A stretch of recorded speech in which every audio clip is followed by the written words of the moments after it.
Hello friends, आप सभी लोगों का स्वागत है हमारे यूट्यूब चैनल पर। तो आज हम देखेंगे प्रोनाउन एमसीक्यू एक्सरसाइज। तो देखिए दोस्तों, जैसा कि हमने इस वीडियो में चूज द करेक्ट प्रोनाउन लिया है, जैसा कि वाक्य दिया गया और 4 ऑप्शन दिए गए हैं। इन्हीं 4 ऑप्शन में से हमें चूज करना है कि कौन सा प्रोनाउन राइट है।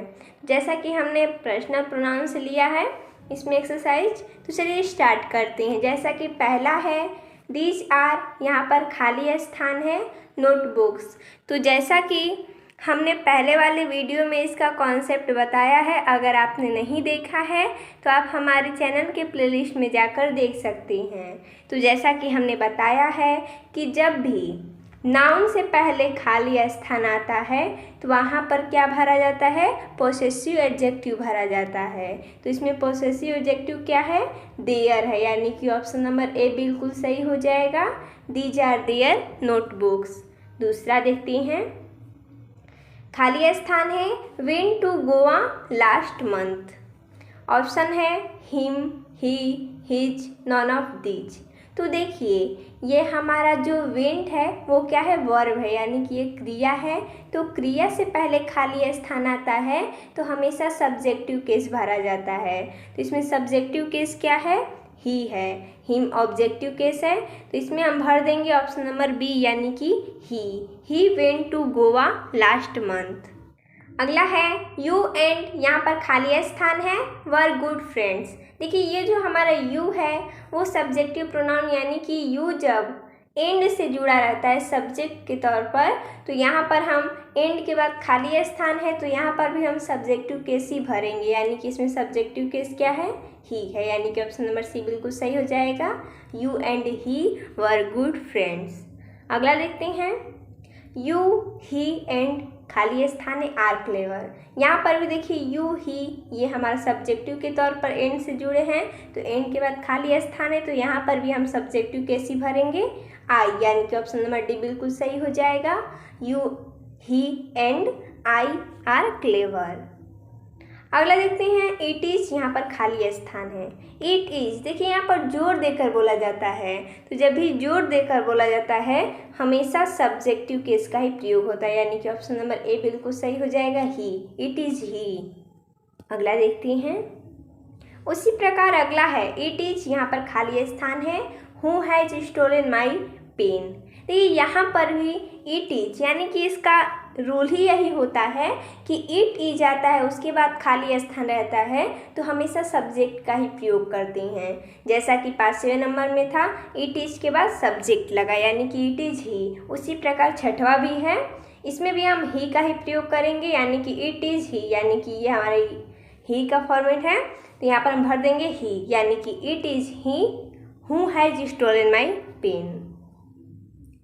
अगला देखते हैं, इट इज, यहाँ पर खाली स्थान है, हु हैव हेल्प्ड यू। देखिए यहाँ पर भी इट इज आया है तो उसके बाद सब्जेक्टिव का प्रयोग करेंगे, सब्जेक्टिव केस, यानी कि इसमें सब्जेक्टिव केस क्या है, आई है, यानी कि ऑप्शन नंबर सी बिल्कुल सही हो जाएगा। It is I who have helped you. अगला देखते हैं, माई ग्रैंडफादर टोल्ड, यहाँ पर खाली स्थान है, अ स्टोरी। तो देखिए ये जो हमारा टोल्ड है ये हमारा वर्ब है, तो वर्ब के बाद हमेशा हम ऑब्जेक्टिव केस का प्रयोग करते हैं। अगर वर्ब से पहले कहेगा तो सब्जेक्टिव केस, लेकिन यहाँ पर वर्ब के बाद खाली स्थान है तो ऑब्जेक्टिव केस का प्रयोग करेंगे। इसमें ऑब्जेक्टिव केस क्या है, मी है, माई क्या है, पोसेसिव एडजेक्टिव है, माइन क्या है, पोसेसिव प्रोनाउन है, आई क्या है, सब्जेक्टिव केस है। तो इसमें हम भरेंगे मी, यानी कि ऑप्शन नंबर डी बिल्कुल सही हो जाएगा। माई grandfather told me a story. अगला देखते हैं, आई टीच, यहाँ पर खाली स्थान है, तो जो हमारा टीच है वो क्या है, एक वर्ब है, यानी कि क्रिया है।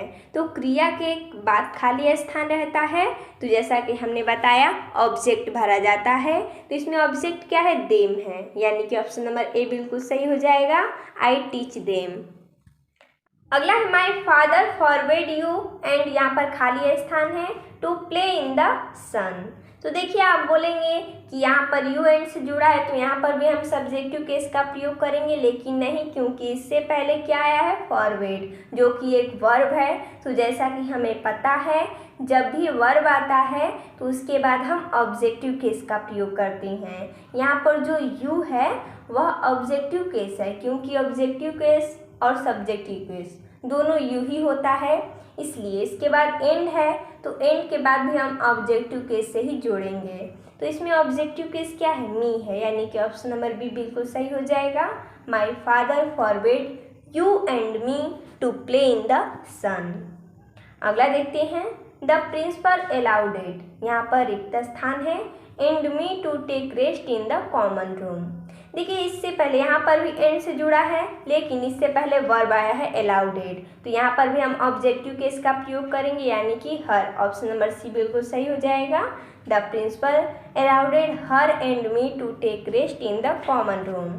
अगला देखते हैं, मोनी एंड, यहाँ पर खाली स्थान है, गो टू कॉलेज एवरीडे। देखिए यहाँ पर क्या करेंगे, मोनी एक नाउन है जो कि इससे पहले कोई वर्ब नहीं आया है, एंड से जुड़ा है, तो इसके बाद हम सब्जेक्टिव केस का प्रयोग करेंगे। अगर एंड से जुड़ा है, इससे पहले वर्ब आता है तो ऑब्जेक्टिव केस का प्रयोग करेंगे, लेकिन इससे पहले कोई वर्ब नहीं आया है, इसलिए हम यहाँ पर सब्जेक्टिव केस का प्रयोग करेंगे, आई, यानी कि ऑप्शन नंबर डी बिल्कुल सही हो जाएगा। Moni and I go to college every day. तो देखिए दोस्तों, हमने इसमें इतना ही एक्सरसाइज लिया था। तो मिलते हैं नेक्स्ट वीडियो में, तब तक के लिए धन्यवाद दोस्तों।